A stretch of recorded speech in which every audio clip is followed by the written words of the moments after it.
Hola, buenas tardes. Hoy vamos a ver este tema de atención farmacéutica. Cuando empezamos a ver ahora esto, ustedes van a recordar lo que dimos en las primeras clases. Mucho tiene que ver con lo que ustedes vieron ahí en las primeras clases, pero ahora lo que va a cambiar va a ser la forma en que ustedes puedan entender el tema. ¿Por qué? Porque ya vieron muchas materias, vieron muchos conceptos, vieron los sistemas, fueron viendo la importancia que tienen los medicamentos en una de esas enfermedades que vimos. Entonces la visión que ustedes tienen sobre lo que vamos a ver hoy y lo que es la atención farmacéutica ha cambiado, ¿sí? Si yo les daba esto al principio, ustedes lo iban a interpretar totalmente distinto. ¿Por qué? Porque ustedes se están formando para ser agentes sanitarios, ¿sí? Entonces cambia la mirada. No es lo mismo una persona que vende pan a una persona a que expende medicamentos, ¿sí? ¿Por qué? Porque nosotros nos tenemos que preocupar por la salud de esa persona. Vamos. Ahí está. ¿Qué es la atención farmacéutica? Esto está dentro de todo lo que se considera como gestión farmacéutica, o sea, todo lo que hace el farmacéutico en su ámbito de trabajo.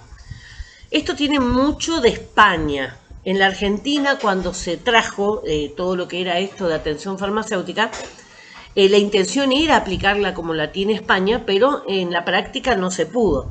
Así que hay cosas que se hacen y cosas que quedaron por el camino. Lo que sí se hizo fue la capacitación. Entonces por ahí lo que no se puede hacer es porque las obras sociales no reconocen, ¿sí? Ahora les voy a ir explicando los temas. Pero se copió el modelo, digamos, de España. Dice, se la define como la participación activa del farmacéutico para la asistencia al paciente en la dispensación y seguimiento de un tratamiento farmacoterapéutico, cooperando así con el médico y otros profesionales sanitarios a fin de conseguir resultados que mejoren la calidad de vida del paciente. Esto, si ustedes se acuerdan que hablamos antes, lo que era el seguimiento farmacológico, era que el farmacéutico le llevara un control a ese paciente y pudiera ir relacionando todos los medicamentos que toma para encontrar algún efecto adverso, alguna interacción medicamentosa, las recomendaciones también que tengan que ver con la alimentación, o sea, detectar qué error está cometiendo el paciente por el cual, digamos, puede generarle algún tipo de problemas con los medicamentos. Esto, nos capacitamos para esto. Acá en la Argentina ustedes van a encontrar farmacéutico especialista en hipertensión, en diabetes, en anticonceptivos que se brindó acá en el colegio farmacéutico. Hay una serie, digamos, de especialidades que se fueron dando. Pero en la práctica no se pudo llevar porque las obras sociales no reconocen ese trabajo, ¿sí? Entonces quedó truncado. No se hace ese seguimiento. Lo que sí se puede hacer, o que se hace con algunos pacientes, es justamente la orientación y todo lo otro que tiene que ver con esto. Por ahí buscarle sí las interacciones que tiene, pero no en una forma, en una metodología formal que sería rellenando planillas y haciéndose responsable. Pero digamos que esto es lo que apunta a la atención farmacéutica. Colaborar al farmacéutico que hace atención farmacéutica en España se le presta muchísima atención. ¿Por qué? Porque es el que se toma el tiempo de sentarse con el paciente a indagar otras cosas. ¿Qué estilo de vida tiene? ¿Qué le gusta hacer? ¿Por qué? Porque en todos esos lugares donde va a ir, hay ahora muchos abuelos que son bolicheros, ¿sí? Van al boliche, todo. Entonces la exposición al alcohol, por ejemplo, es muy superior a un abuelo que no va a ningún lado. Entonces el consumo de alcohol, como ustedes ya vieron, ¿sí? Pasa por el hígado, pasa por el citocromo P450 y eso afecta absolutamente todos los medicamentos. Así que algunos más, otros menos, pero va a afectar a todos. Esa es la idea de la atención farmacéutica, prestar atención específicamente en todo lo que tenga que ver con los medicamentos. Volvemos a dispensación, ya hablamos de dispensación antes, pero se denomina dispensación al acto llevado a cabo por un farmacéutico o bajo su supervisión, mediante el cual se entrega un medicamento o producto sanitario. Acuérdense ese PowerPoint que les di de materiales que se suelen usar en la farmacia, siguiendo lo indicado en la legislación vigente, las leyes que ustedes están analizando ahora, junto con la información necesaria para su uso seguro, efectivo y eficiente. Dispensar un medicamento implica todo eso. Yo soy responsable de ese medicamento que le estoy entregando. Si yo le di mal el medicamento, es mala praxis mía, ¿sí? Y cualquiera en la farmacia, por más que no sea el farmacéutico, cualquier auxiliar de farmacia que expenda mal un medicamento, la responsabilidad va a ser compartida. Tiene la culpa él y tiene la culpa el farmacéutico también, ¿sí? O sea, siempre el farmacéutico es responsable de todo lo que ocurra en la farmacia. Vamos a tener dos tipos de dispensación, ¿sí? La médica y la farmacéutica. Habíamos visto esto en el tema 5, si no me equivoco, que era lo que tenía que ver con todo lo que era la receta médica. A ver, no veo arriba. Dice dispensación por prescripción, o sea, un médico que prescribe. Medicamento o producto sanitario entregado siguiendo lo prescripto en una receta por un médico. ¿Qué eran los aspectos que tenía que tener en cuenta? ¿Se acuerdan todos los requisitos que tenía que tener la receta para poder ser expendida, así que sea correcta? Comprobar que la cumplimentación de la receta y el periodo de validez son correctos. Recuerden que eso es un tema que es muy importante porque las obras sociales rechazan si las fechas están vencidas. No solamente la fecha del médico, que desde que el médico recetó tienen un mes, sino también la validez que tenga el recetario. Ahora, después de la pandemia, apareció mucho todo lo que es esto de la receta digital, ¿sí? Esto favoreció un montón. ¿Por qué? Porque el sistema permite, porque antes no lo permitía.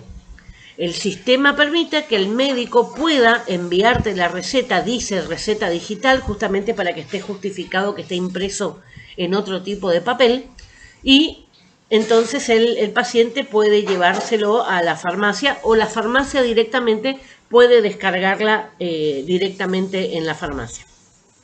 Así que esto favoreció, digamos, esto es un punto a favor con respecto a todo lo que es movilización, sobre todo las personas mayores, que no podían ir a hacer colas y qué sé yo, entonces esto favorece mucho.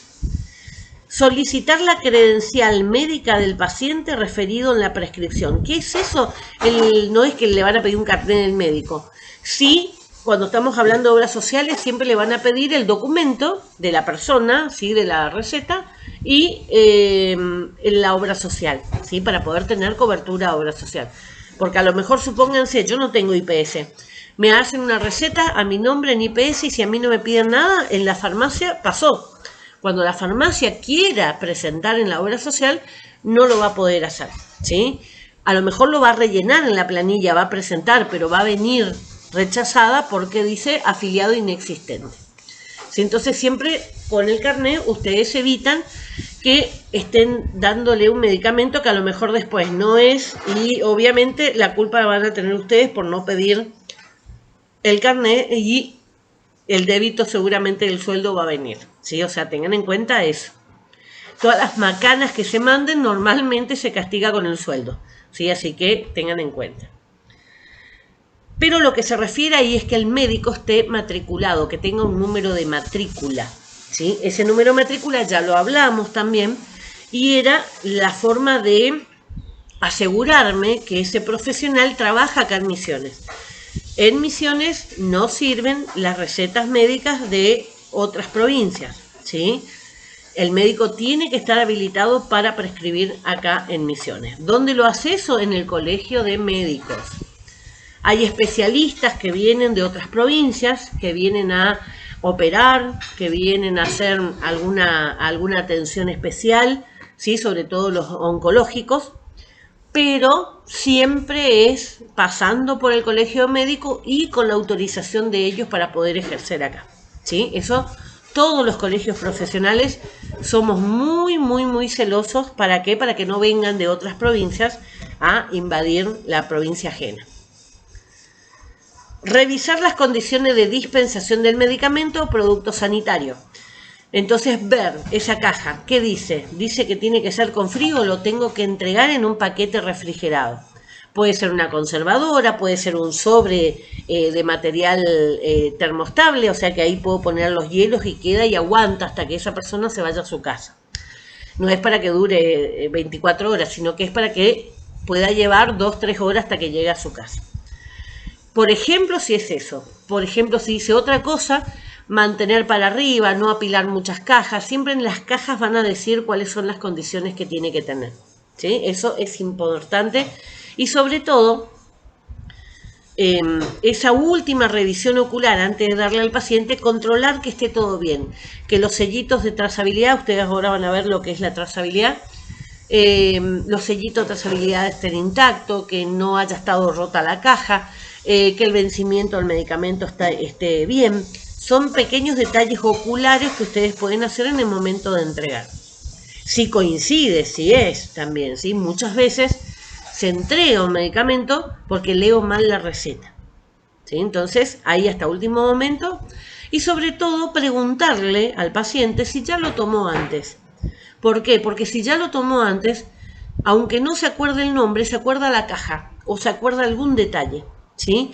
A veces ustedes van a ver que ustedes le están colocando los medicamentos en el mostrador y hay algunas personas que agarran la caja y la abren y sacan el blister para ver si es la pastilla que siempre toman. ¿Por qué? Porque recuerdan, tomo una pastilla blanca, tomo una pastilla celeste, tomo una pastilla redondita, recuerdan algo, no recuerdan el nombre, pero recuerdan alguna información.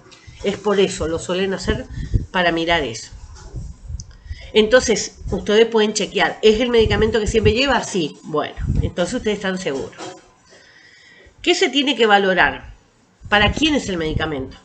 Hablamos muchas veces, no es lo mismo un medicamento para un niño que para una persona mayor o un adulto común, ¿sí? Los niños y los adultos mayores tienen hay que tener más cuidado, ¿sí? ¿Por qué? Porque muchas veces van a tener las dosis reducidas.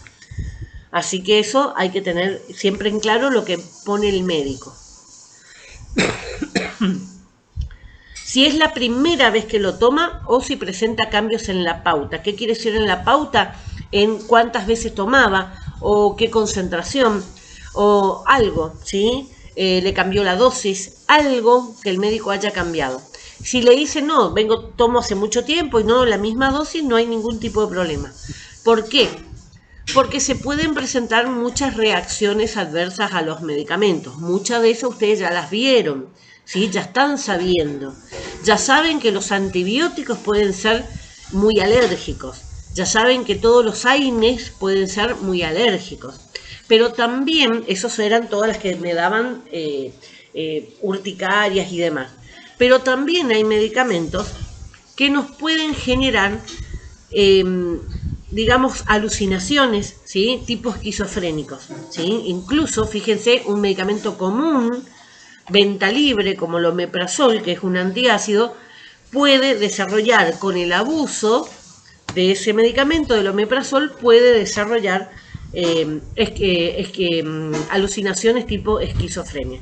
Cuando uno suspende el medicamento desaparece, por eso es tipo esquizofrenia, no es que desarrolla una esquizofrenia. Así que eso es muy importante. ¿Para qué? Para que estén atentos. Cuando usted empieza la primera caja, siempre presten atención o díganle, presta atención si aparece algo que antes no estaba, ¿sí? Normalmente el que empieza con enalapril le va a decir tengo tos. Eso es un efecto normal. En la mayoría de las personas va a ceder en el transcurso de ese mes, va a desaparecer, porque una vez que el cuerpo se acostumbra, termina. En otras personas no, va a intensificarse. Entonces, esa persona no puede usar enalapril, va a tener que pasar a otro antihipertensivo, ¿sí? Porque no le va a pasar y cada vez va a ser peor. Dice, en caso de que sea una continuación de un tratamiento, revisar la efectividad y presencia de RAM. RAM son estos que estamos hablando, las reacciones adversas de los medicamentos. Yo siempre tengo la costumbre que cuando voy a expender algún antibiótico, siempre le pregunto, ¿ya lo tomó? Sí. ¿Nunca tuvo ningún tipo de inconveniente? No, me dicen. Sí, hasta ahora nunca me tocó alguien que me diga si tuve un problema. Entonces con eso ustedes chequean si, fíjense, preguntas sencillas que uno puede chequear fácilmente si apareció en algún momento algo. La dipirona, que está presente en muchos comprimidos antigripales, también puede generar reacciones alérgicas. O sea que hay varias. Si es adecuado ese medicamento al paciente, si sigue otro tratamiento, si presenta otras patologías, si está en un grupo de riesgo. Todo eso es importante. ¿Por qué? Porque a veces no se lo dicen al médico, ¿sí? Muchas veces cuando uno ve una embarazada y uno le pregunta, ¿para usted el medicamento? Sí, te dicen. Y bueno, ahí sí hay un determinado grupo de medicamentos que puede tomar esa mujer embarazada. Hay otros que no. Pero hay algunos medicamentos que son de patologías, de enfermedades que ya la persona ya tiene, que lo va a tener que tomar de todas maneras, por más que esté embarazada. ¿Sí? Entonces, bueno, dice, precaución, no consumir si está embarazada, y la persona está embarazada, pero lo tiene que consumir igual porque a lo mejor es un antiepiléptico. ¿Sí? Y entonces la mujer necesita usar el antiepiléptico. Esto siempre se va a manejar con el médico. Lo que sí que a veces no le cuentan todo, sobre todo a las personas mayores no le cuentan todo. Lo bueno que trajo la pandemia también es que se están haciendo unificación de los diagnósticos, de las historias clínicas. PAMI, que son el grupo de los abuelos los más complicados, ya tiene unificado. Entonces, en cualquier lugar, ¿sí? En cualquier sanatorio o el hospital que vaya la persona, cuando ponen su número de documento, salta su historia.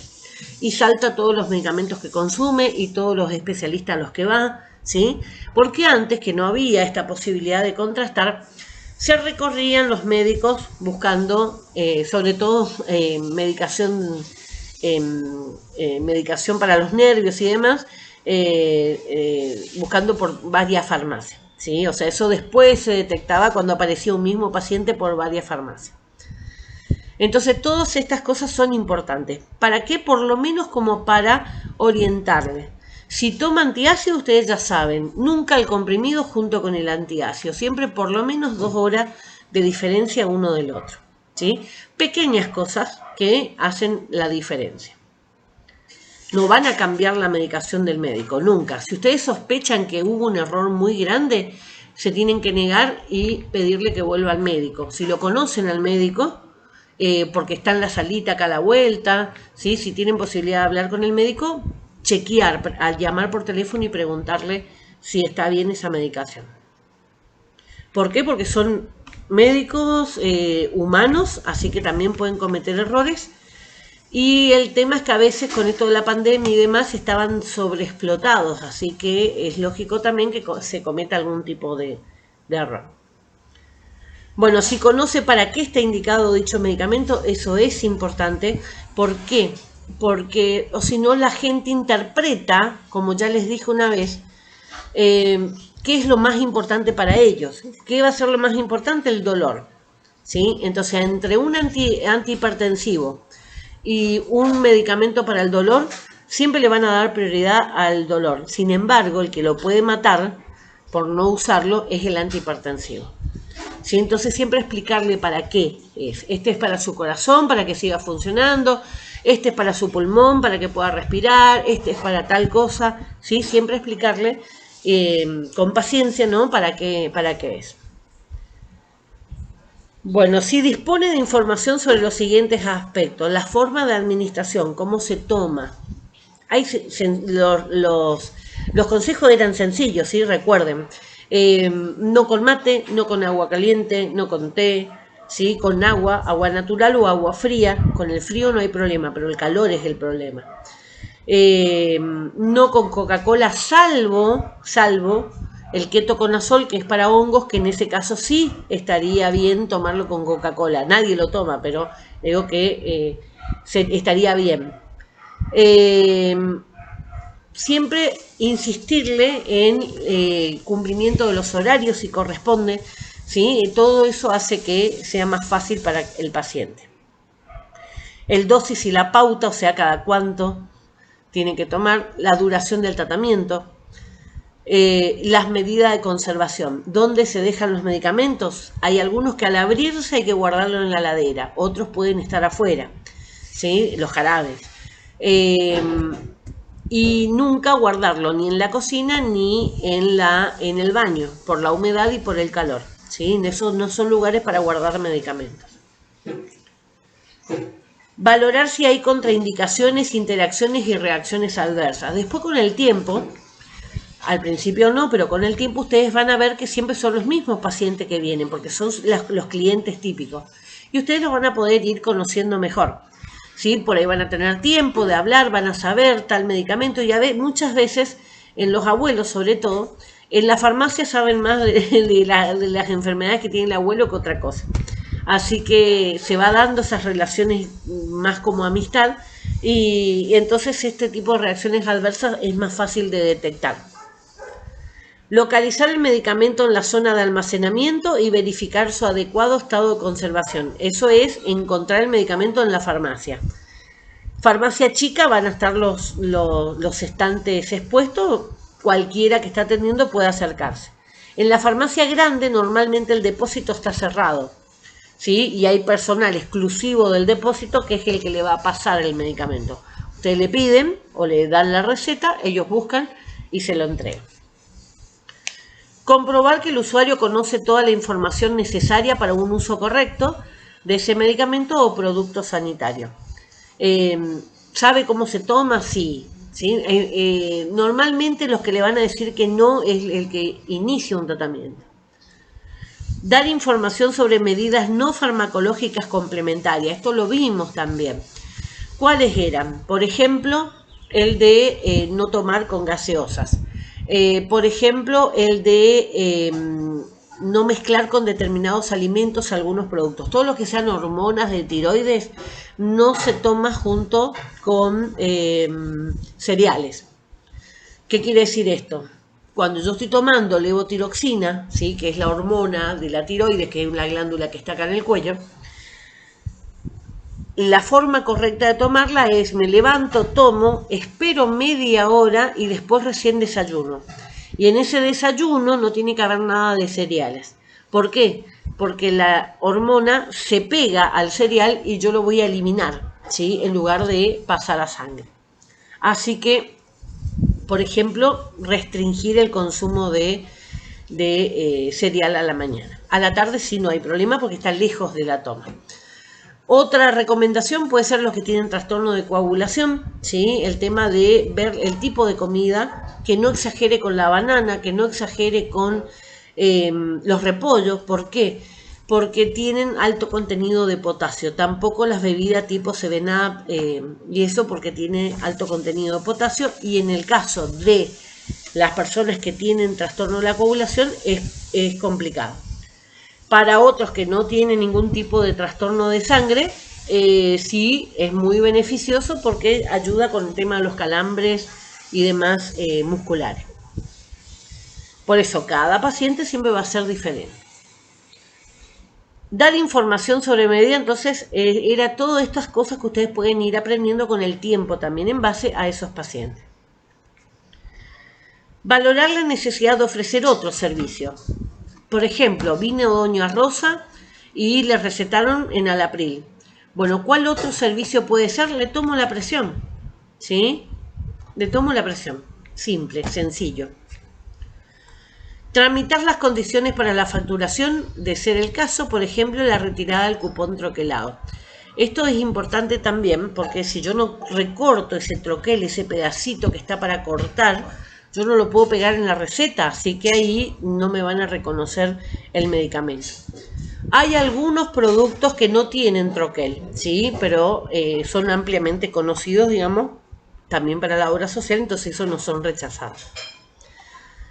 Entregar al usuario el producto o medicamento y cobrar el importe según la aportación. ¿Qué es la aportación? La parte que le toca pagar. Ustedes van a ver que hay obras sociales que tienen un porcentaje fijo, ¿sí? 50% a todo medicamento. Hay otras obras sociales que trabajan con un vademecum, un listado de drogas que son las que van a reconocer, y dentro de ese listado sí pueden recetar el médico. Todas esas características van a ir cambiando el importe que se tiene que pagar. Hay medicamentos que tienen 100% de cobertura, entonces el afiliado no paga nada. Hay otros que tienen 40, 60, 50, ¿sí? Va a ir variando, entonces lo que le toca al paciente pagar es lo que le van a cobrar. Y hacer el registro post-dispensación. ¿Qué es ese registro post-dispensación? Si ese medicamento es algún medicamento especial que yo tenga que hacer algo más. Por ejemplo, si es un psicotrópico o un estupefaciente, se va a tener que llevar a los libros, redactar en los libros. Si es un medicamento trazable, se va a tener que hacer la trazabilidad de ese producto. No se preocupen que tenemos una clase de trazabilidad también para que ustedes entiendan qué significa. Pero ahora les tiro los conceptos. Trazabilidad es un seguimiento que hace Salud Pública a algunos determinados medicamentos que suelen ser muy caros, por los cuales se les controla desde que sale del laboratorio hasta que llega al paciente. Entonces, cada uno de los que tuvo esa cajita en las manos va a tener que informar a Salud Pública, ¿sí? Eso es trazabilidad. Así que eso es muy importante, y cuando no se cumple la trazabilidad en una farmacia, después vienen los problemas, y ustedes no se imaginan los problemas sanitarios que tiene la farmacia por no cumplir eso. Así que, así como se controla mucho los psicotrópicos y estupefacientes, se controla mucho lo que sea trazabilidad. Bueno, eso tenemos clase aparte. Esto era con una receta médica. Ahora tenemos también la dispensación por indicación farmacéutica. El farmacéutico no receta, puede indicar un medicamento. ¿Cuáles puede indicar? Los de venta libre, ¿sí? En ese caso, un medicamento o producto sanitario es propuesto por un farmacéutico ante la demanda del usuario de un producto farmacéutico para el tratamiento de un problema de salud. Recuerden, normalmente un problema de salud leve, un dolor de cabeza, no un dolor de cabeza persistente.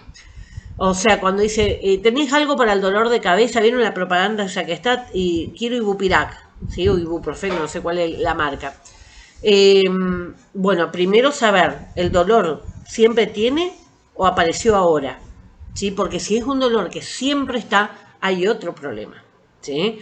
Y lo que tiene que hacer es consultar con el médico para ver si requiere algún tipo de estudios para ver a qué se debe ese dolor en forma permanente. Hay personas que sufren de jaqueca terrible, que la única manera que les pare el dolor de cabeza es justamente con analgésico inyectable en una guardia. O sea que no están mintiendo que les duele la cabeza. Y eso requiere un tratamiento de muchos meses con un neurólogo. ¿Sí? Muchos meses de tratamiento, pero se puede tratar. En este caso, la demanda de un medicamento o producto sanitario que el usuario solicita es por su cuenta para resolver un problema de salud sin una receta médica. Eso era lo que significaba venta libre, ¿sí? ¿Se acuerdan? Hablamos de esto. Venta libre era sin necesitar receta, no libre de que se pueda vender en kioscos o en cualquier lado.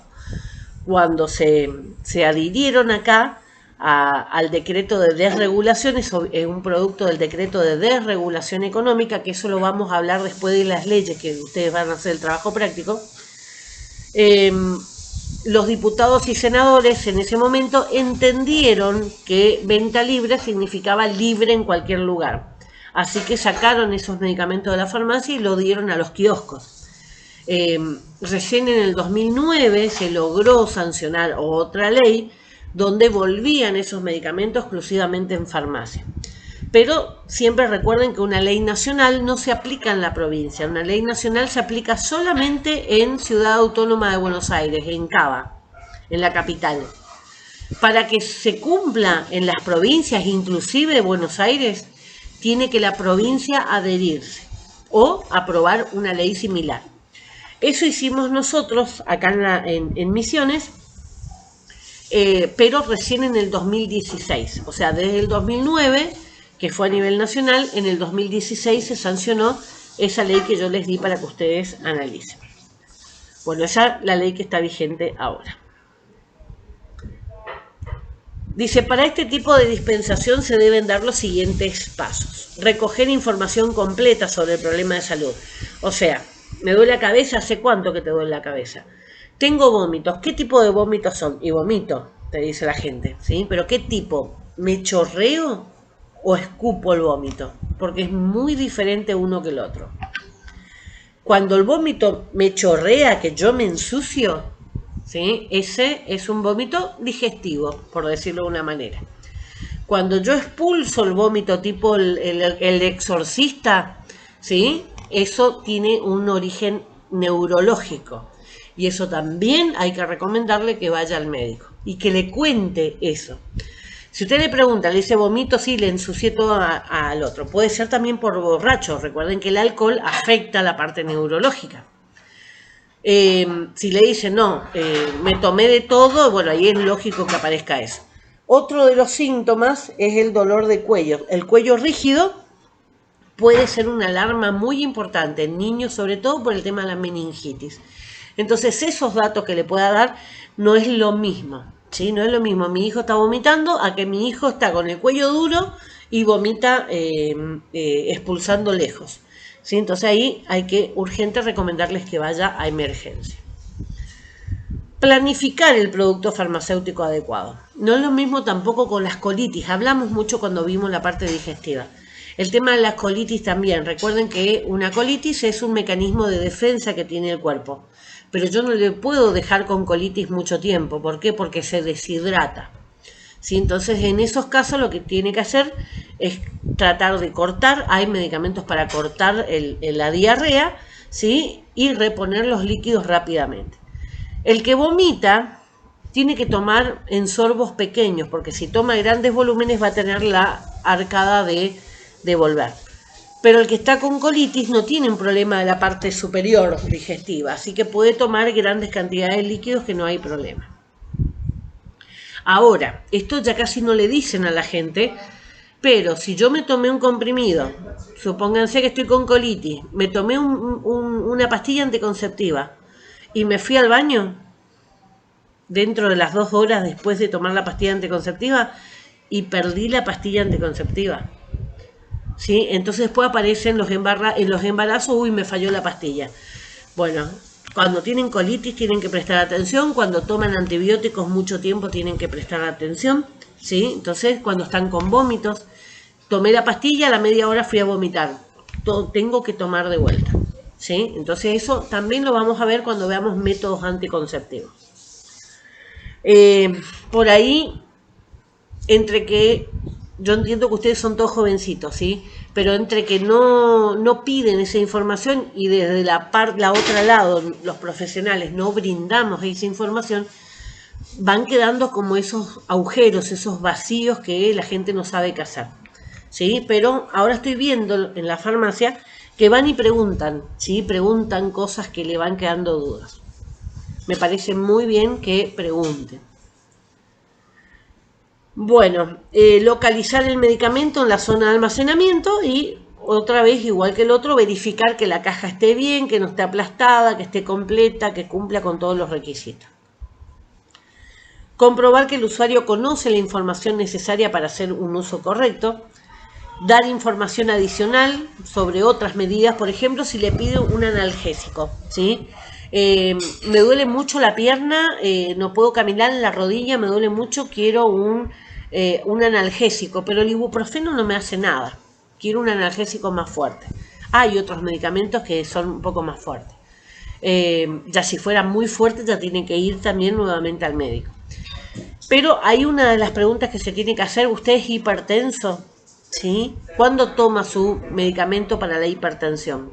Porque si yo mezclo el antihipertensivo y el analgésico, baja el poder del antihipertensivo.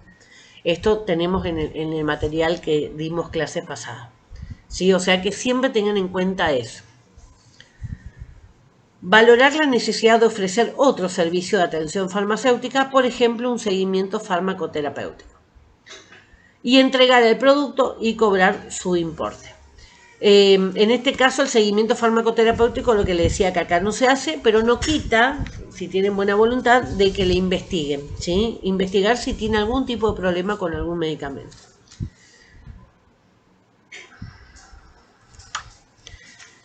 Es lindo esto de las interacciones, a mí me tocó hacer antes de recibirme, cuando hacíamos la práctica, yo hice la práctica en el hospital de pediatría, y yo le hacía el control de interacciones de todos los medicamentos de todos los chicos del hospital. me gustaba hacer, ¿sí? Entonces buscaba y después uno ya se va acordando de memoria, de tanto repetir, se va acordando que tal medicamento interacciona con tal con tal, entonces ya era mucho más rápido. Primero tardaba mucho, pero después era un trabajo que se hacía en poco tiempo. Por eso es importante, ¿sí? En esos casos, cuando yo notaba algo que estaba fuera de lo normal o una dosis demasiado elevada, informaba a mi farmacéutica y ella era la que se encargaba con la jefa enfermera de ver por qué. Si era una indicación del médico, si la enfermera había escrito mal en la planilla o cuál había sido el error. Dispensación y venta de productos. La dispensación y la venta de productos son competencias del técnico de farmacia. ¿Por qué? Porque es el que está en el mostrador, ¿sí? Es al que van a encarar en el mostrador y a pedirle las cosas. Debe asistir en la dispensación de productos farmacéuticos informando de las características y del uso racional de dichos productos. Esto es, supónganse, cuando van a la farmacia y le piden, vieron que les van a pedir, supónganse, después de la fiesta, tenés un alical, tenés un paracetamol, tenés algún analgésico, siempre van a ser los mismos productos, no le van a ir a pedir por un medicamento para cáncer, ¿sí? En el mostrador se manejan siempre los mismos medicamentos. O tengo colitis, o tengo dolor de panza, o tengo dolor de cabeza, o tengo estoy estreñida. Esas son las cosas que por ahí le van a decir y son de fácil solución, ¿sí? Ahora, tengo que ver también si se repite, si toda la semana viene con el mismo problema, es porque hay algo mucho más grave, ¿sí? Realizar la venta de productos para farmacéuticos. Recuerden lo que eran los parafarmacéuticos, eran las otras cosas que están en la farmacia. Champús, tinturas, bueno, hierbas se podría considerar. Supónganse pañales, mamaderas, las otras cosas que pueden llegar a estar en la farmacia. Llamamos venta al servicio de entrega al usuario de un producto, no sujeto a prescripción, que no requiere consejo ni información adicional al cliente, por no ser un medicamento ni un producto sanitario. O sea, yo vendo un producto de ese tipo, pero yo dispenso un medicamento o un producto sanitario, ¿sí? Entonces esa es la diferencia, que yo no le tengo que dar ninguna información extra. Cuando ustedes van a la panadería y piden 1 kilo de galleta, el que les vende, le embolsa la galleta, no le pregunta, ¿usted sabe tal cosa? ¿Sí? O sabe el contenido graso que tiene esta galleta, no le está dando esta información. ¿Por qué? Porque es una venta, ¿sí? No requiere nada más. En la dispensación sí, en la dispensación va junto la responsabilidad, ¿sí? Recuerden eso. Bueno, una venta, dice, es un proceso de transmisión de información y comunicación que se establece entre el vendedor y el consumidor, con el objetivo de encaminar al consumidor a la decisión de adquirir el producto o servicio ofertado. ¿Qué quiere decir? El vendedor le trata de convencer al otro de que compre, ¿sí? Desde un auto hasta lo que sea. Ahora, la dispensación no es convencer que necesita un medicamento. Esa es la diferencia, ¿sí? Entonces, cuando ustedes ven a una persona en el mostrador que a toda costa quiere que una persona mayor o cualquiera, ¿sí?, lleve un medicamento, están ante la presencia de una persona que no entendió lo que significa ser agente sanitario, ¿sí? El agente sanitario sabe el riesgo que eso significa y le va a sugerir aquellos medicamentos que sabe que corresponden, no consumir por consumir. La venta se considera una actuación profesional, ¿sí?, no farmacéutica. Recordemos que la dispensación es, en cambio, la comercialización de un medicamento bajo prescripción médica o no, recuerden que podía ser la indicación del farmacéutico, o de un producto sanitario. Entonces, si ustedes se ponen a comparar lo que es una dispensación y lo que es una venta, ustedes pueden ver que es fácil, lo que estuvimos hablando. La actividad farmacéutica, uno sí, el otro no. Los medicamentos y productos sanitarios que va a dispensarse, y los productos para farmacéuticos, o sea, todo lo otro que está en la farmacia, que va a ser una venta. La información complementaria que sí acompaña la dispensación, pero que no es necesaria en la venta. Y en el tema de la dispensación lo que tenemos son protocolos, normativas, ¿sí? O sea, cómo se rellena un libro, cómo se hace la trazabilidad de ese producto, ¿sí? En cambio, en la venta lo único que importa es la técnica de venta, o sea, la capacidad que tenga el vendedor de convencerte de que necesitas eso. Hay algunas personas que van por un chupete y terminan llevando, ¿vieron esa mamadera de juguete grandota? Bueno, porque le convencieron de que lleve. En eso está bien, porque eso es para farmacia, ¿sí? En eso no hay problema. Pero cuando hablamos de medicamentos y productos sanitarios, en ese caso no, ¿sí? Bueno, ¿qué se tiene que hacer antes de la dispensación? Habíamos visto, ¿sí? ¿Quién es el usuario? ¿A qué régimen o modalidad pertenece? ¿Qué quiere decir eso? Si es de PAMI, ¿es PAMI 100%? ¿Es PAMI discapacitados? ¿Sí? Que son programas especiales.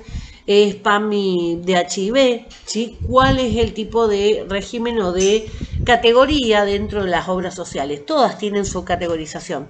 Si es una futura mamá, va a tener el plan bebé, ¿sí? O lo que sea que se llame, digamos, el plan natal. Normalmente ponen plan natal de nacimiento, ¿sí? Natal de nacimiento. Si en la receta figuran los datos básicos, lo vimos en el tema cuando vimos tema 5, ¿sí? Todos los requisitos que tenía que tener la receta. El periodo de validez. Si hay enmiendas o tachaduras, recuerden, si hay algo tachado por el médico, lo tiene que aclarar, ¿sí? Al otro lado de la receta lo aclara. ¿Qué tipos de medicamentos han prescrito? ¿Cuáles son las condiciones de dispensación de esos medicamentos? O sea, si es un medicamento trazable o no.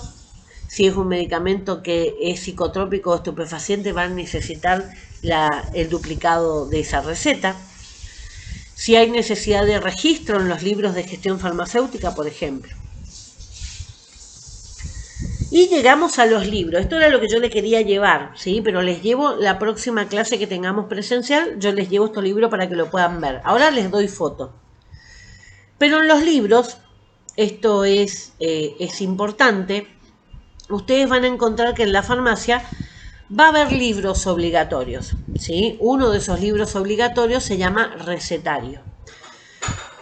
Ese es un libro grande, gordo, ancho. Normalmente tiene 500 hojas y algunos ejemplares tienen 1000 hojas. Parece mucho, pero se consume todo y incluso se requiere varios libros. Dependiendo siempre de la farmacia cuánto mueve de este tipo de medicamentos. En ese libro se van a registrar todos aquellos medicamentos que sean psicotrópicos o estupefacientes. Los psicotrópicos son medicamentos que son capaces de modificar la psiquis, ¿sí? Por eso son psicotrópicos, trópicos mover, cambiar, moverse. Psicotrópicos, cambian la mente. Un ejemplo, no puedo dormir, tomo una pastilla, me duermo. Estoy nerviosa, tomo una pastilla, me tranquilizo. Estoy muy depresiva, tomo una pastilla, me levanta el ánimo. Lo que cambia mi cabeza, mi psiquis, se llama psicotrópico. Luego están los estupefacientes. Antes todos estos medicamentos estaban dentro de estupefacientes. Después se separó la parte de psicotrópico. Pero, estupefaciente, ¿qué significa? Toda droga que es capaz de generar adicción. Entonces muchos psicotrópicos con el tiempo me van a generar también adicción. Por eso estaban dentro de lo que es el estupefaciente. Hoy en estupefacientes están productos limitados, pero súper controlados, porque incluso es un delito federal, ¿sí? Ahí hablamos de morfina, hablamos de drogas que son muy potentes, entonces necesitamos, digamos, un amparo legal y eso es la ley federal. Ustedes ven ahí que dice lista 1 restringida, lista 4 restringida. Tanto los psicotrópicos como los estupefacientes van a estar divididos en 4 listas cada uno. De esas 4 listas, una siempre está prohibida o restringida, ¿sí? Y de las otras va decreciendo o creciendo, como quieran verlo, según el nivel de gravedad que tenga los daños que puede provocar. En el caso de psicotrópico, la lista 1 es la restringida y la lista 4 es la más común, ¿sí? La más común. Ahí entran todo lo que ustedes ven que usan los abuelos para dormir. El Valium, el clonazepam, bueno, todo lo que ustedes saben, sí que usan los abuelos sobre todo, pero mucha gente usa los antidepresivos, los ansiolíticos, todo eso entra en ese grupo número 4. En ese caso, ese número 4 solamente se escribe en ese libro recetario. A partir de la lista 3, que ya es un poco más grave, ahí estamos hablando de por ahí algunos anticonvulsivantes específicos, y la lista 2 sobre todo, van a ir, además del libro recetario, se van a colocar en el libro de psicotrópicos, ¿sí? Por eso ahí dice solo lista 2 y 3, ¿sí? La 4 no requiere ese segundo libro. En el caso de los estupefacientes, la que está restringida es al revés. En el psicotrópico la 1 era la prohibida, en el estupefaciente es al revés. La que va a ser prohibida va a ser el 4, ¿sí? La cuarta lista. Ahí es donde le decía que está morfina, está cocaína, está marihuana, que se usan para investigación. Y les aclaro con respecto, ya hablamos cuando hablamos de la parte de sistema nervioso central, yo les mandé todo eso lo extra de epilepsia. Bueno, el tema, les decía la diferencia de las dos listas. En la de psicotrópico está prohibido la 1 y en la de estupefaciente está prohibida la 4. Ahí están estos medicamentos como morfina, como cocaína, como marihuana. Y les estaba haciendo la aclaración que el tema, recuerden que la ley de marihuana, de aceites esenciales, son los aceites esenciales, ¿sí? No está autorizado el consumo de marihuana como tal.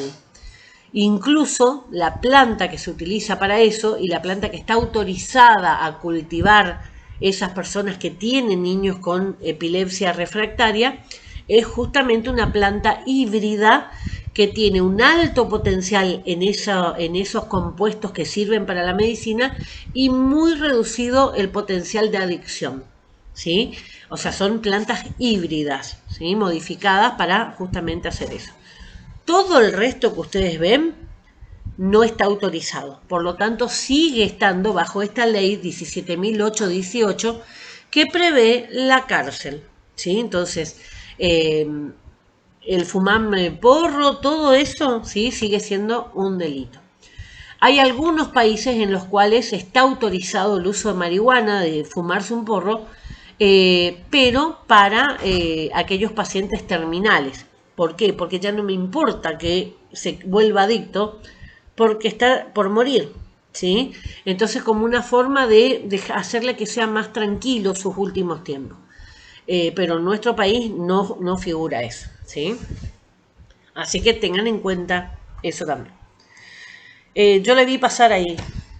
Libro de tóxicos.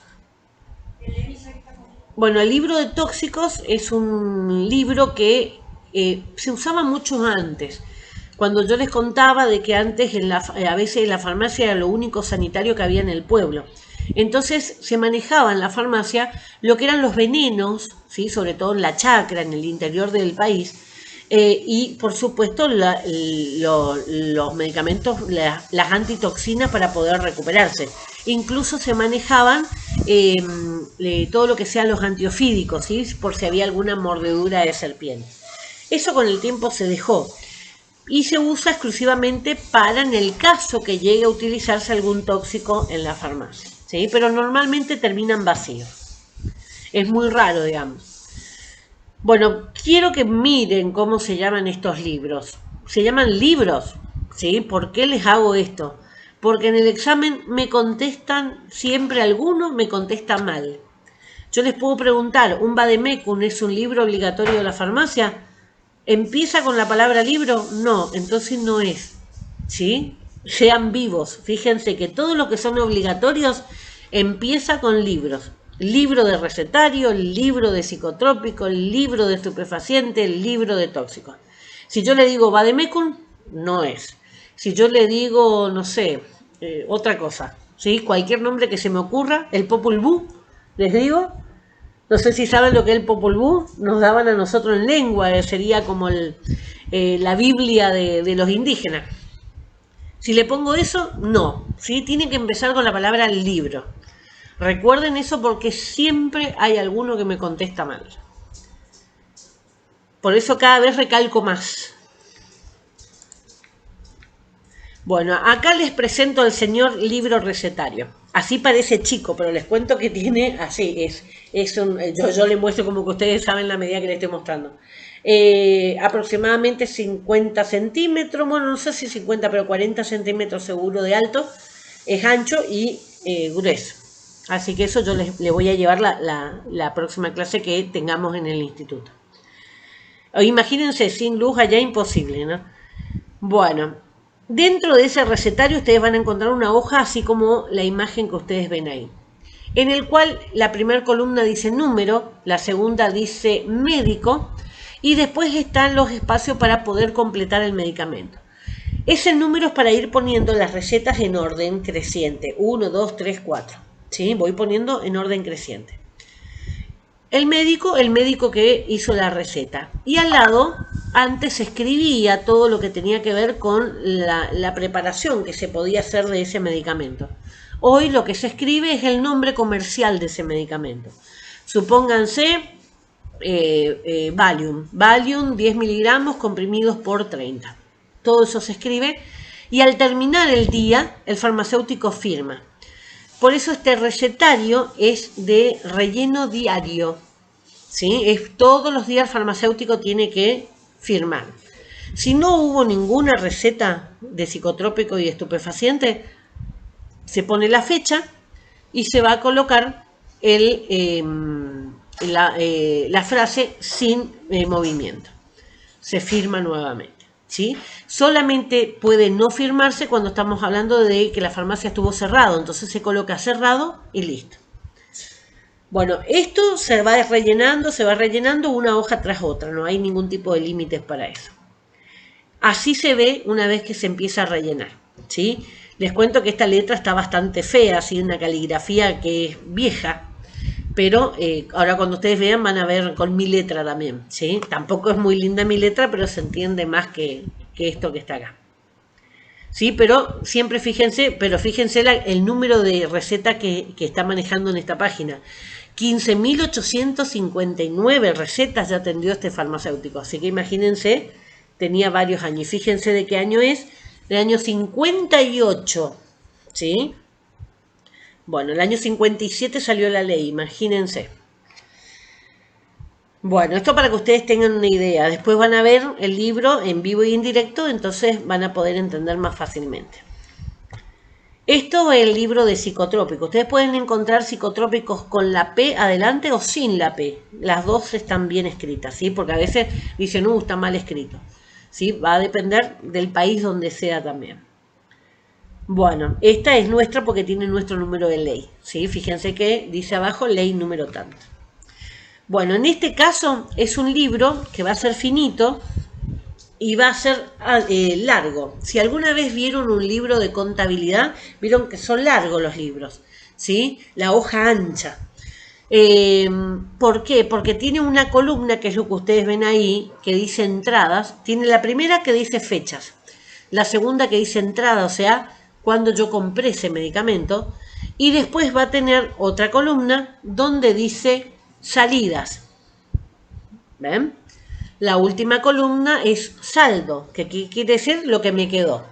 Entonces supónganse, vuelvo para atrás, el día de ayer compré 10 cajas de Valium, entonces voy a poner el día de ayer, la fecha, la entrada voy a poner Valium comprimido por 10 y en saldos voy a poner 10, porque compré 10 cajas. Hoy vino una persona y compró una, así que voy a ir a la salida, voy a completar los datos del médico, de la receta, todo lo demás, y voy a descontar de 10, el saldo voy a tener 9. Siempre tiene que coincidir lo que dice el libro con lo que está en el estante. Cuando van los inspectores, justamente piden el libro y van a hojear el libro, encuentran lo que quieren ver y van y miran si en el estante está. ¿Sí? Eso es muy importante. Recuerden que los psicotrópicos y estupefacientes están en un estante cerrados con llave. ¿Sí? Es importante eso. Bueno, el libro, el de estupefacientes, alcaloides o estupefacientes, es lo mismo, tiene lo mismo, entradas y salidas, la misma característica, y se rellena también por hojas, ¿sí? En este caso no se mezcla. Arriba voy a poner el nombre de la droga, supónganse Valium, ¿sí? Y todo lo que sea Valium va a ser solamente en esa hoja. Otra hoja habilito para clonazepam, otra hoja habilito para otro medicamento. Recuerden que en estos casos lo que sean psicotrópicos solamente lista 2 y 3. Estupefacientes sí va todas las listas. Las 3 que se pueden vender en la farmacia. Y el libro de tóxico es un libro más como un tipo de libro de actas, y lo único que tiene son hojas rayadas, no tiene ninguna columna especial. Bueno, vamos a hablar un poquito de la ley de sustitución. Esto es una de las leyes que ustedes tienen para hacer el análisis, ¿sí? El trabajo práctico. La ley nacional, cuando se sancionó esta ley a nivel nacional, tomó el nombre de 25.649. Esta ley se aplicaba, como es nacional, solamente en Capital Federal. La provincia se tuvo que adherir. O se adhiere o sanciona una ley similar, ¿sí? Con el mismo objetivo. Bueno, ahora ustedes van a ver, porque yo le hice hincapié en el trabajo práctico, qué dice el primer artículo, qué dice tal cosa, para que ustedes tengan la costumbre de leer. Normalmente siempre el primer artículo de cualquier ley lo que habla es del espíritu, o sea, qué es lo que se quiere conseguir con eso. Y después todos los otros artículos normalmente lo que hacen es completar, ver la forma de cómo se va a hacer, ¿sí? Es más de forma, pero el primero es el espíritu. Uy, se me abren un montón de cosas acá. Ahí está.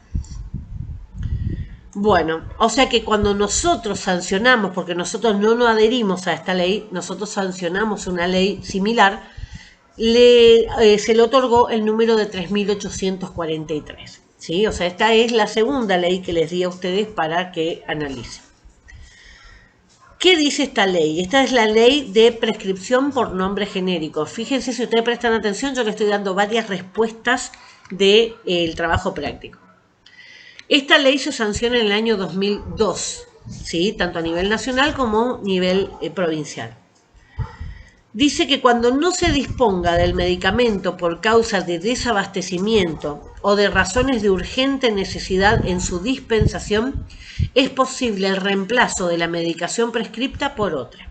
Eso es sustituir, pero yo no le puedo cambiar, me pide paracetamol y le doy ibuprofeno. Esas son drogas distintas. Dentro de la misma droga le puedo sugerir marcas distintas, ¿sí? Pero siempre respetando lo mismo que le recetó el médico. Por ejemplo, si le recetó enalapril comprimidos, ¿sí? Yo le puedo recetar alguna marca comercial, puede ser Lotreal, puede ser cualquier otra de las marcas que tiene enalapril 10 miligramos. Pero siempre se tiene que respetar con lo que indicó el médico. En estos casos el farmacéutico podrá sustituirlo por otro medicamento siempre y cuando goce de igual composición, forma farmacéutica, vía de administración y dosificación, o sea, las dosis que se va a dar. Por ejemplo, 500 miligramos, por ejemplo, 10 miligramos. Eso es la dosificación. Si me pidió un comprimido, no le puedo dar un supositorio, ¿se entiende? O sea, siempre tiene que ser lo mismo que le pidió. Ahora, esta ley, prescripción por nombre genérico, no es una ley de medicamentos genéricos. No existe el medicamento genérico en la Argentina. ¿Y saben por qué? Porque no hay una ley que diga que el medicamento es genérico, ¿sí? Lo que tenemos, esta ley, es una de prescripción por nombre genérico.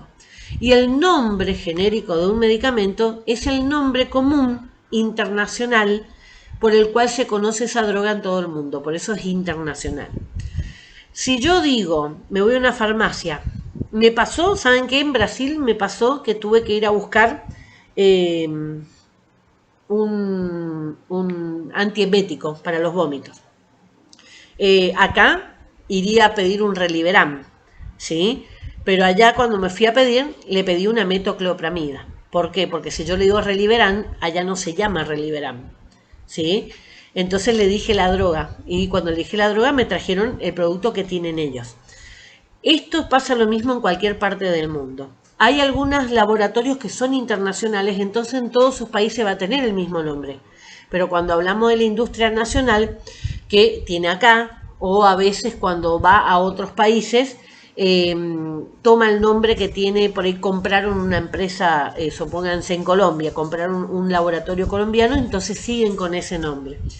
Pero por eso, siempre para poder conseguir en cualquier parte del mundo y hable el idioma que se hable, siempre va a ser el nombre común genérico internacional que tenga ese medicamento. ¿Sí?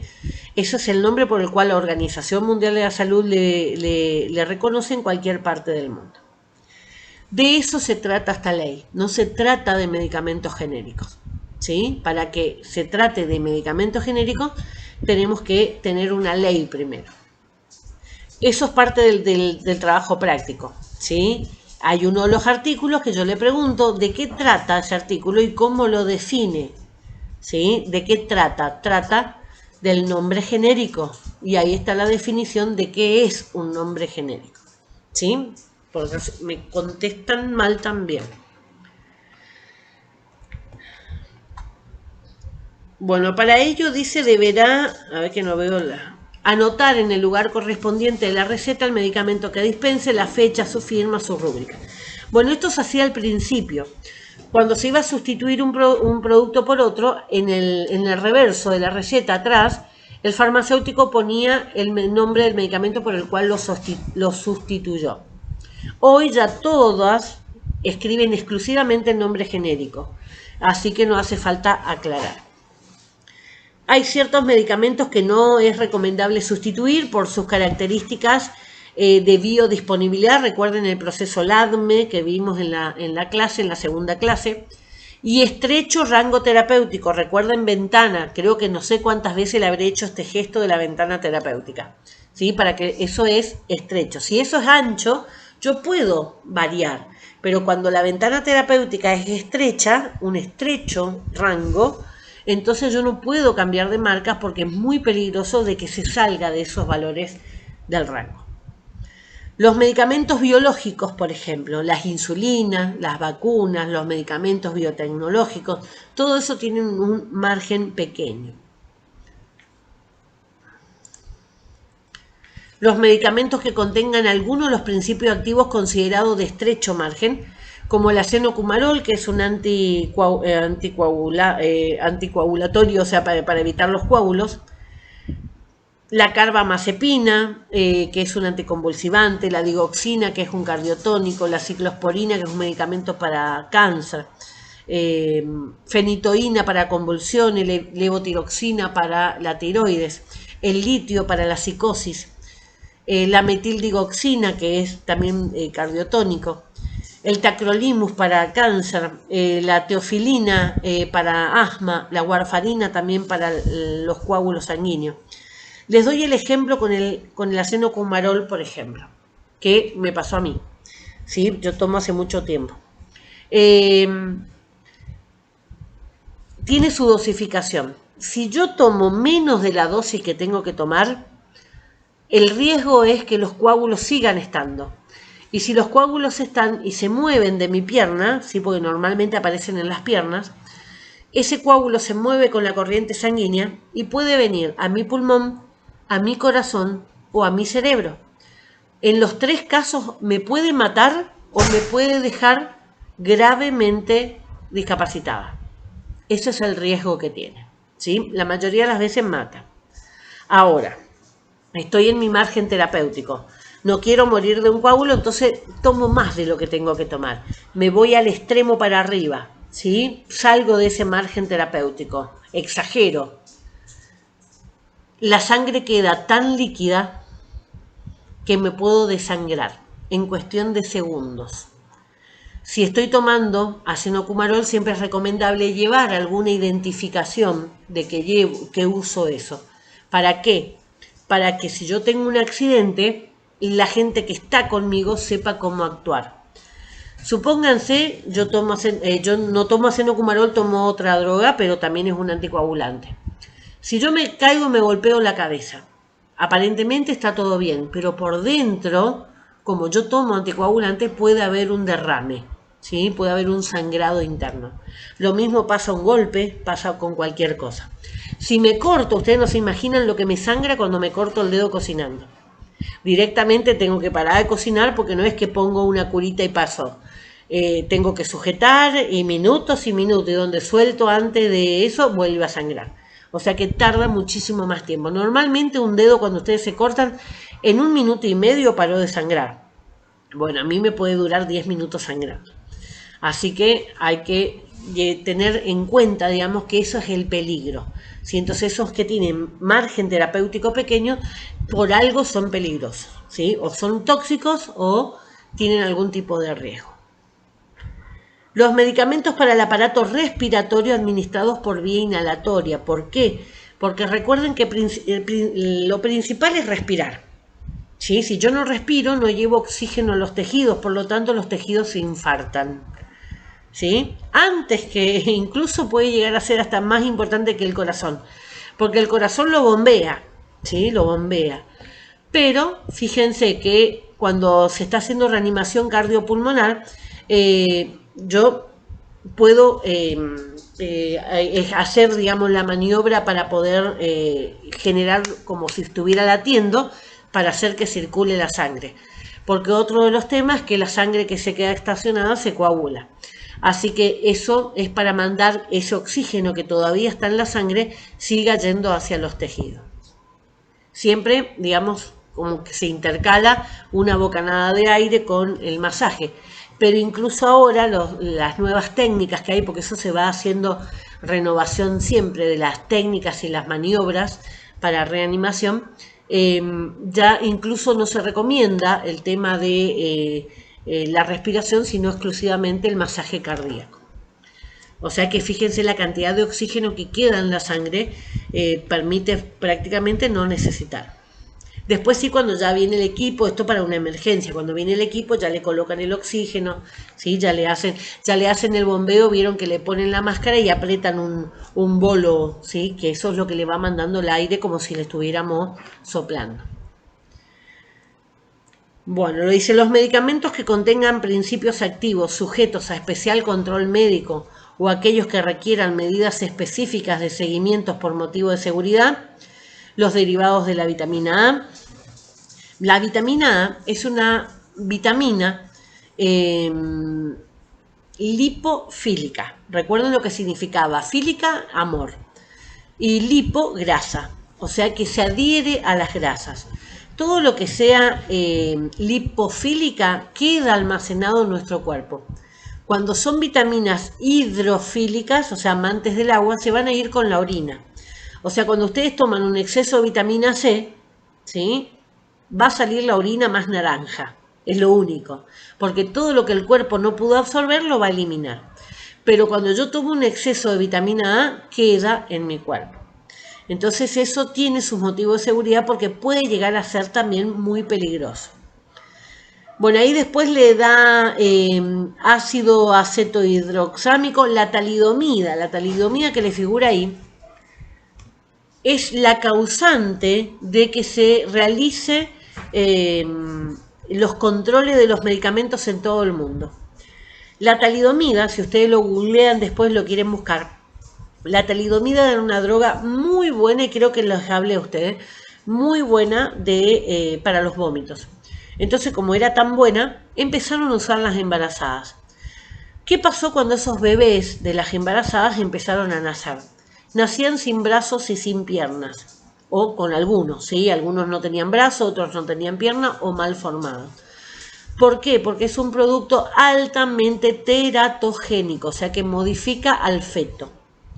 Se prohibió el uso, pero como es tan bueno, se sigue utilizando en aquellos pacientes con cáncer. ¿Por qué? Porque los tratamientos para cáncer generan muchos vómitos, pero bajo un estricto control. Directamente se hace el trámite nomás en la farmacia viene toda la indicación, el paciente tiene que firmar un montón de formularios, quitando responsabilidad al laboratorio, y la farmacia hace el trámite. Compra y el laboratorio le manda lo que ese paciente puntualmente necesita. O sea, la farmacia no lo puede tener de stock en su estante. La clozapina también es un medicamento que es un antipsicótico, y también tiene una serie de pasos a seguir en la farmacia. Bueno, los otros, vigabatrina, qué sé yo, bueno, hay una serie entonces de medicamentos que ustedes tienen que saber que tienen controles específicos. ¿Por qué? Porque son muy tóxicos, ¿sí? Bueno, acá está el famoso vademecum que les dije hoy. Si yo esto le pregunto si es un libro obligatorio de la farmacia, no, ¿sí? No es. ¿Qué es un vademecum? Base de datos farmacológicos que ofrece al profesional sanitario ayuda en la prescripción y en la dispensación de los medicamentos. En realidad, si ustedes miran un libro de vademecum, manuales chiquitos son ahora, antes venían manuales grandes, es como un recopilado de prospectos, ¿sí? Por ahí puede tener un poco más de información que en el prospecto.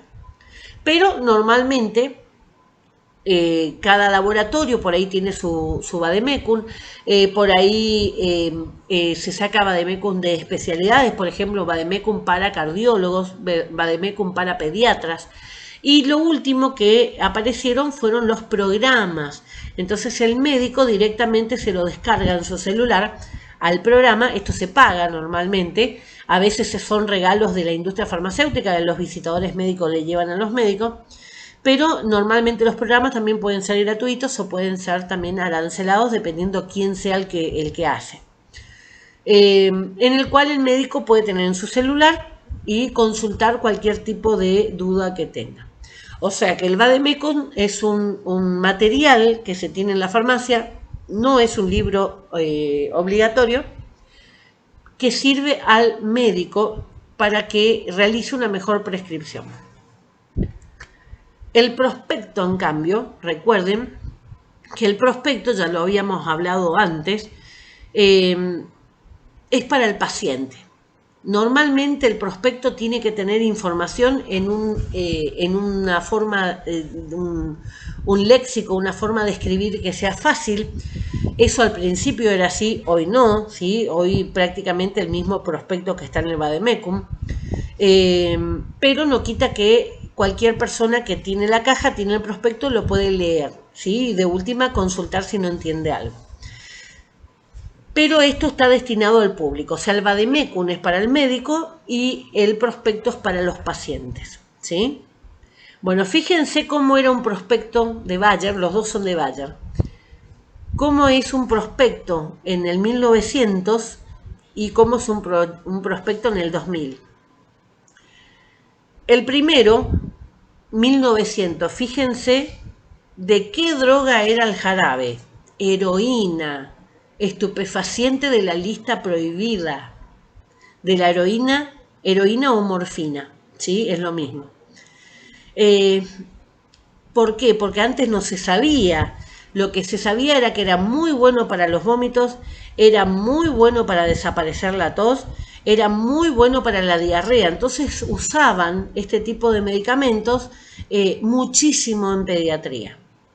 Ahora, después, en el año 1971, se firma internacionalmente el control de los estupefacientes. La ONU firmó el control de los estupefacientes y ahí se le puso un límite a todo lo que era heroína, cocaína, marihuana, ¿sí? Y se les prohibió el uso, la venta, la utilización, y solamente se lo dejó para investigación, ¿sí? Ahí es donde se puso y se prohibió el traspaso de fronteras. Por eso en cada una de las fronteras ustedes van a encontrar perros adiestrados que buscan marihuana, cocaína o heroína, cualquiera de las drogas ilícitas, ¿sí? Recién en la década del 70. Por eso ustedes ven este prospecto de jarabe de heroína. Bueno, y cambió también porque eso era más, siempre fue dirigido al paciente, pero más con dibujitos como para que la gente lo entienda. En la aspirina hoy ustedes ven que es más clásico, ¿sí? Tiene solamente texto. Ya les había dicho que en un prospecto puede faltar información, pero la información que está tiene que ser verdadera. O sea, yo no puedo mentir en el prospecto. Es un delito considerado grave. Así que eso es cómo cambió el prospecto hoy. El objetivo principal del prospecto es garantizar el uso correcto del medicamento. ¿Para qué? Para que sea más eficaz ese medicamento y para que sea más seguro. Entonces la gente que no haga macana. Todos los prospectos están estructurados de la misma forma para facilitar la búsqueda de la información. Si ustedes buscan, comparen los prospectos, siempre van a encontrar que tiene esta formita. Composición, forma, la actividad, siempre tiene como esos ítems, ¿sí? Donde se van detallando en cada uno de los productos. Están redactados con el objetivo de asegurar su lectura, sin mayores especificidades y haciendo uso de un lenguaje estándar sin tecnicismo. Esto le digo que hoy no es tan así. Hoy tiene bastante tecnicismo. Tecnicismo se refiere a que muy elevado la forma de hablar, como si solamente fuera para médicos y farmacéuticos, ¿sí? Sin embargo, este siempre tiene que ser para el paciente. También van a encontrar ahora los prospectos que también vienen todos estos con dibujitos nuevamente para ayudar. En este caso le está informando cómo tienen que restituir un medicamento, ¿sí? Los que vienen en polvo y son para tomar, ¿sí? Se restituye con agua o con los líquidos que normalmente trae. Cuando es con los líquidos que trae, ustedes saben que lo que le mandaron es lo que va adentro, ¿sí? Entonces solamente lo tengo que mezclar. Pero cuando es para rellenar con agua, siempre tengan en cuenta que siempre se le dice hervida y enfriada, porque si uno le dice a la gente tiene que poner agua hervida, purificada, y la gente va a entender que tiene que poner el agua caliente y murió tu medicamento. ¿Sí? Así que siempre hierva el agua, deje enfriar, cuando está fría coloca hasta la marca. Lo va a sacudir, ¿sí? Va a controlar que nuevamente y completar con agua hasta que nuevamente llegue la marca otra vez. ¿Sí? ¿Por qué? Porque yo pongo el líquido y antes de mezclarse el polvo está en el fondo. Cuando se mezclan los dos siempre el líquido va a bajar. ¿Sí? Entonces me falta un poquito para completar hasta la rayita. O sea, esas son las cosas, los cuidados y las recomendaciones que se puede hacer en ese lugar. Y una vez que está restituido se guarda en la heladera. Por eso ahí le pone un termómetro y dice 5 grados. ¿Sí? Esto es en el caso de un medicamento para el dolor de muela, en el cual tiene un aplicador especial que se coloca para poder llegar hasta la encía de las muelas de atrás, ¿sí? Por eso indica cómo usarlo. Bueno, en todos esos casos siempre va a haber, fíjense, composición, acción terapéutica, indicaciones, siempre están los mismos ítems. Acá también en composición, ¿para quiénes son importantes? Para los celíacos, porque tiene que decir sin TAC. Para los diabéticos tiene que decir si usa algún derivado del azúcar, ¿sí? Tiene que decir edulcorante para que pueda ser utilizado por un diabético. Bueno, ¿qué es la composición? Vamos a ver esos puntos que tiene el prospecto. ¿Qué es la composición? Apartado en el que figura tanto el principio activo como los excipientes utilizados para su formulación. O sea, todo lo que está como una receta. Todos aquellos excipientes de declaración obligatoria están incluidos, como sería el caso de lactosa, almidón de trigo, ¿sí? Eso para los celíacos, fenilalanina, glucosa, fructosa para los diabéticos, de forma que las personas con intolerancias o alergias puedan visualizarlos rápidamente y se dirijan a su farmacéutico o médico para resolver. Esto lo van a ver también en las cajas, ¿sí? Que figura la composición. ¿Para qué? Para que yo no tenga que abrir el medicamento y buscar el prospecto. De afuera directamente lo puedo ver. Bueno, después, ¿qué es el medicamento? ¿Para qué se utiliza? Se describe el medicamento y se especifican las enfermedades que trata, ¿sí? Las indicaciones. Y describiendo las situaciones en las que está indicado. Por ejemplo, para usar en casos de alergia, en caso de tal cosa, ¿sí? Se va a poner. Antes de tomar, se debe considerar la alergia al principio activo, si ese medicamento con los que interactúa con algún alguno de los productos que yo ya estoy utilizando, ¿sí? Si estoy embarazada, si ese medicamento se puede utilizar en el embarazo o no, si estoy amamantando, porque le pasa a través de la leche, si voy a conducir, ¿por qué? Porque hay muchos medicamentos que me da somnolencia, me duermo, si estoy manejando me puedo matar y matar a otros en la ruta. Eso se da mucho con la difenhidramina, ¿sí? Que es un antialérgico muy utilizado, está en fenilelefrina, está mucho en todo lo que sean los medicamentos para las gripes, y eso me da ganas de dormir. Toma de otros medicamentos sobre los que ha de informar a su médico o farmacéutico. Por eso le decía que ahora con historia única es mucho más fácil, ¿sí? ¿Por qué? Porque todos tenemos acceso a ver qué está tomando. Va a indicar también cómo tomar, ¿sí? Las instrucciones de uso de ese medicamento para su correcta administración, con el objetivo de asegurar tanto la eficacia como la seguridad. Ustedes van a ver ahí que aparece el intervalo terapéutico, o sea, cada cuánto, ¿sí? Hay formas farmacéuticas en las que el cumplimiento estricto del intervalo terapéutico es necesario. Eso lo vimos en las primeras clases y yo le hablaba, por ejemplo, del antibiótico. Es muy importante que se cumplan los horarios con el antibiótico. La dosis. Formas farmacéuticas líquidas de administración oral suelen tener la dificultad añadida de calcular la dosis prescripta en función del volumen, de vital importancia cuando el paciente es un niño. Bueno, en ese caso, el tema de las dosis, a veces ustedes van a ver que en el prospecto no dice 5 centímetros cada 8 horas. Lo que dice es, cuando son para pediatría, lo que dice, por ejemplo, va a ser 200 miligramos por kilo de peso por día. Eso entonces se tiene que ajustar a los kilos que tenga esa criatura, ¿sí? Supónganse 200 miligramos y el nene tiene 10, ¿sí? Para hacerle el número redondo. El nene tiene 10 kilos. Entonces 200 por 10 me va a dar 2000 gramos, ¿sí? 2000 miligramos en realidad, 2 gramos. A eso yo lo tengo que dividir en las tomas que me diga el médico. Entonces, supónganse 4 veces al día, 500 miligramos cada vez, ¿sí? Así es como se calcula cuando figura por peso del niño, ¿sí? Es por eso, porque no es lo mismo un nene de 10 kilos que un nene de 30 kilos, ¿sí? Los dos son nenes, pero son de peso distinto. La correcta administración. Formas farmacéuticas sólidas de administración oral con especificidades debido a las características del principio activo de su forma farmacéutica. Tomar acompañados de alimento en el caso de ser agresivos para el nivel gástrico, eso lo habíamos visto también antes. Tomar en ayunas para asegurar una correcta absorción y eficacia, como la de la levotiroxina. Tomar antes o después de la comida, significando específicamente 1 hora antes o 2 horas después de la comida, ¿sí? Tengan en cuenta eso, 1 hora antes de comer para darle tiempo que se absorba o 2 horas después de la comida. Tomar solo con vaso de agua y quedarse incorporado, de pie o sentado, mínimo 15 minutos para evitar lesiones del esófago. Esto sobre todo en las mujeres menopáusicas o premenopáusicas que le dan para tomar calcio para los huesos, ¿sí? Siempre la indicación es estar sentado, no acostado.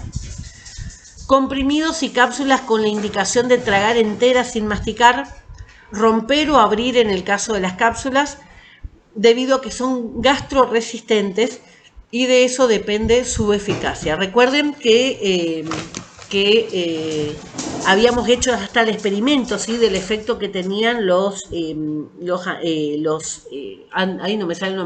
antiulcerosos, en el caso de los antiácidos, con los medicamentos. Comprimidos de administración oral local que necesariamente se han de dejar deshacer en la boca, en el caso de los sublinguales, bajo la lengua y sin tragar la saliva, para asegurar la eficacia. Eso también lo vimos cuando vimos vías de administración. En el caso de los inhaladores, debido a su gran variedad y dificultad de administración, necesario seguir las instrucciones detalladas en el prospecto donde se especifican todos los pasos a seguir. Ya vimos también cuando vimos la parte respiratoria la importancia de estar sentado, espalda recta, sacudo el dispositivo y cuando voy a accionar inicio una aspiración para que esas gotitas que van a ir saliendo del aparato vayan con esa corriente de aire hasta el pulmón, o si no quedan en la boca, ¿sí? Por eso es difícil coordinar. Comprimidos de administración oral local que necesariamente se han de deshacer en la boca, que necesariamente se deben deshacer en la boca, en el caso de los sublinguales,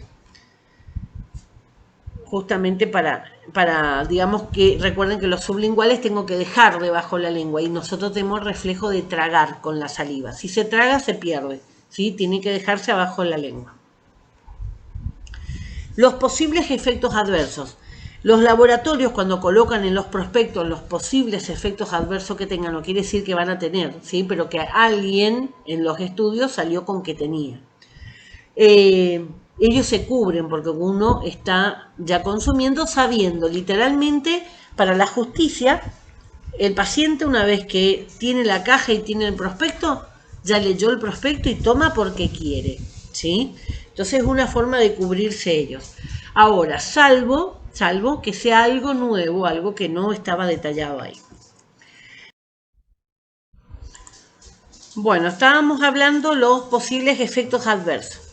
En estos casos le decía que el laboratorio se cubre al poner en el prospecto esos efectos adversos porque el paciente los toma sabiendo, ¿sí?, lo que dice el prospecto. Aunque en realidad en la práctica ustedes ven que no ocurre eso.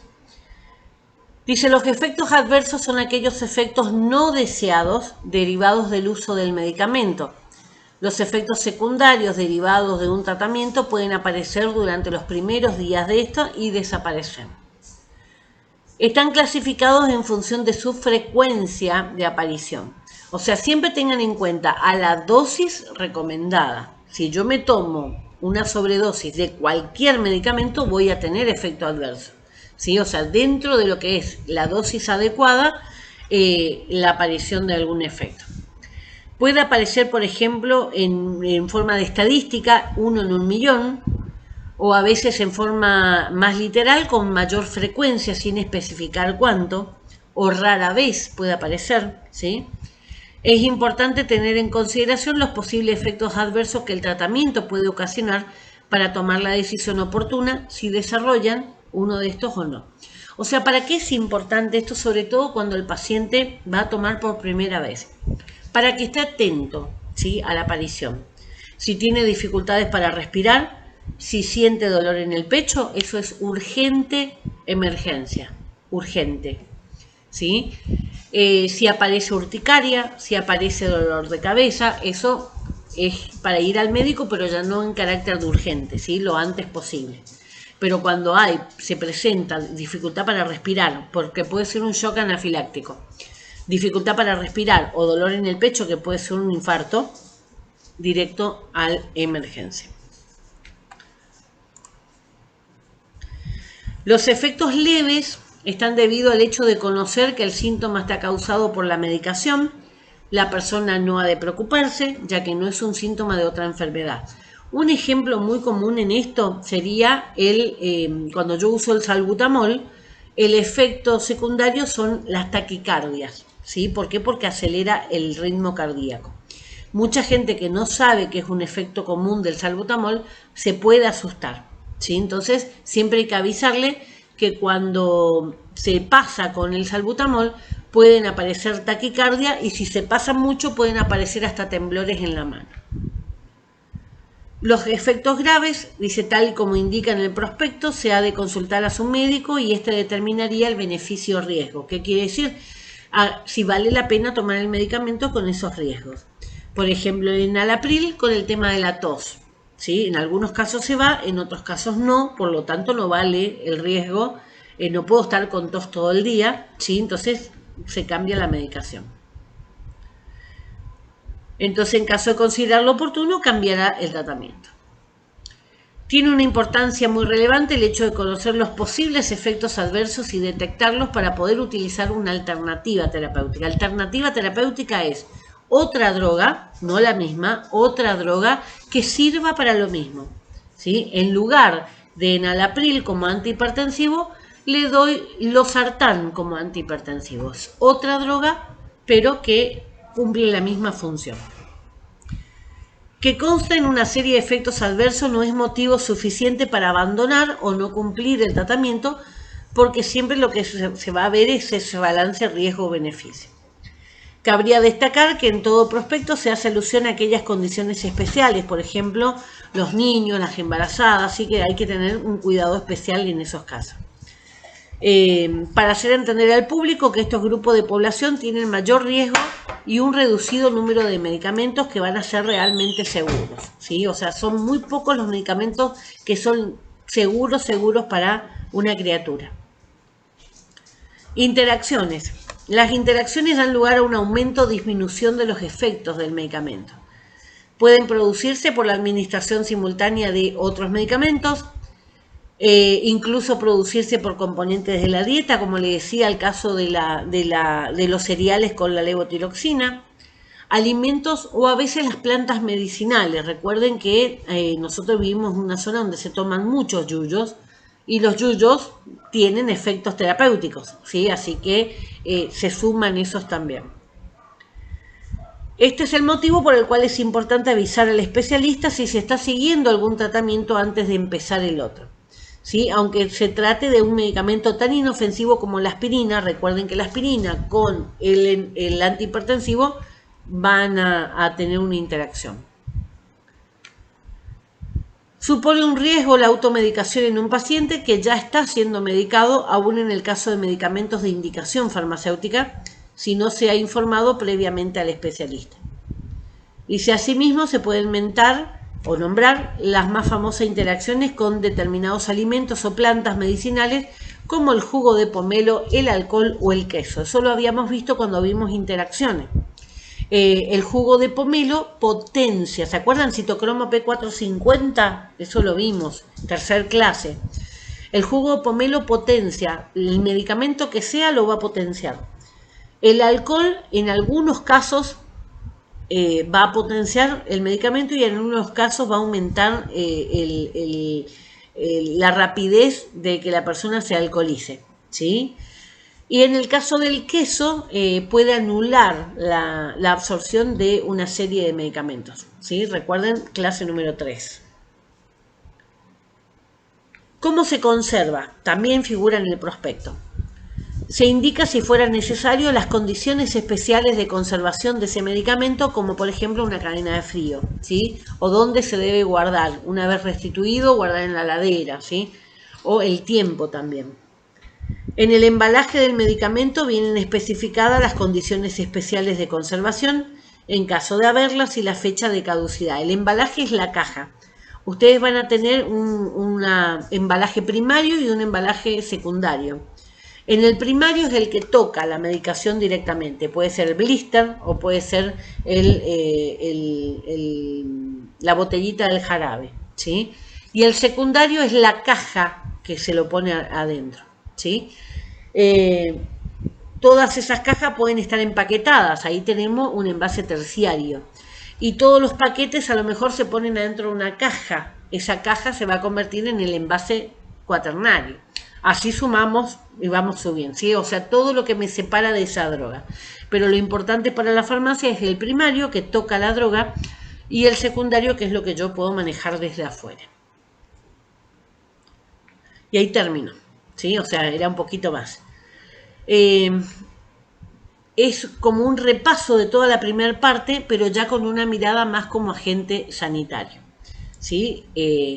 Ahora ustedes ya saben toda la importancia, todo lo que producen estos medicamentos en el tracto digestivo, en el hígado, saben todo lo que produce, los riesgos que puede producir en el aparato respiratorio, lo importante que es el oxígeno, porque si no recibo oxígeno se me mueren los tejidos, ¿sí? Todos los tejidos que no reciben oxígeno se van muriendo, el infarto, ¿sí? Así que justamente teniendo en cuenta lo peligroso que puede llegar a ser, es que nosotros nos tenemos que manejar en la farmacia, ¿sí? Yo soy responsable de lo que yo estoy dando. Si yo mato, yo soy responsable de que yo maté, ¿sí? Por eso es importante capacitarse en farmacia para entender lo que significa ser agente sanitario. Bueno, ahora sí, terminó la clase que viene. Vamos a tener la clase de marketing, ¿sí? La clase de marketing es la que habla acerca de todo lo que sea el stock, todo lo que tenga que ver con la otra parte de la farmacia, no la parte ya de salud. Después de eso tienen el parcial, ¿sí? Que sería el último parcial que obliga el instituto, ¿sí? Ese es el último parcial. Los temas que vengan después de eso son temas que nuestra sucursal agregó por recomendación mía y tiene que ver con vacunación, tiene que ver con enfermedad de transmisión sexual, tiene que ver con métodos anticonceptivos, tiene que ver con atención al cliente, que son cosas que faltaban en el programa y que es muy importante que ustedes manejan. Tiene trazabilidad también para que ustedes entiendan esos conceptos antes de ir a la farmacia. Bueno, ahora sí. No sé si, Cecilia, tenés alguna duda del trabajo práctico. Pregunten, sí, yo no tengo problema en contestar. Pregunten cualquier duda que tengan, ¿sí? No sé si tenés alguna pregunta ahora, Cecilia, por este tema. No, ahora no. Y el trabajo todavía no tengo. Bueno, no dejen todo para último momento, pero no es difícil, ¿sí? No es difícil. Bueno, es simplemente para que tengan el hábito de leer la ley. Bueno, entonces, estamos, menos mal que no cortó la luz, así que bueno, nos vemos entonces en la próxima clase. Bueno, hasta luego. Chao, chao.